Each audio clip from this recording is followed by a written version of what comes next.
Avec vous d'abord, la manière dont Nicolas Sarkozy a inventé des ministères dans les pays européens. Voilà, vous vous souvenez, c'était il y a une quinzaine de jours sur France 2, Nicolas Sarkozy faisait part de son intention de créer un ministère de l'immigration et de l'identité nationale s'il était élu. Et donc c'est un projet qui avait provoqué quelques critiques assez vives. Alors pour se justifier, les jours qui ont suivi, le ministre a trouvé un argument imparable qu'il donnait à Christine Ockrent sur France 3. J'ajoute que j'ai regardé, tous les pays européens ont un ministère de l'immigration. Et quelques jours plus tôt, sur le plateau de TF1, il était encore plus précis. Sur les 15 pays de l'Union avant l'élargissement, il y en a 14 qui ont un ministère de l'immigration, un seul qui n'en a pas, c'est nous.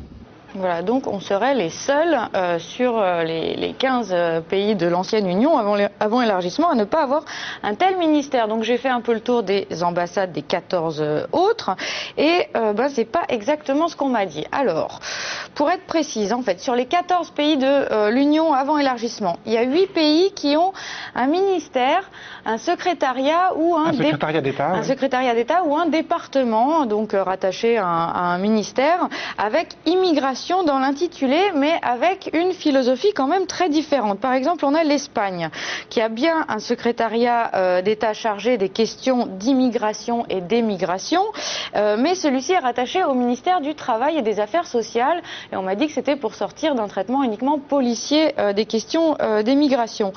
Alors en revanche, au Danemark, vous avez un ministère des réfugiés, des immigrés et de l'intégration, donc c'est un mot qui change quand même pas mal de choses.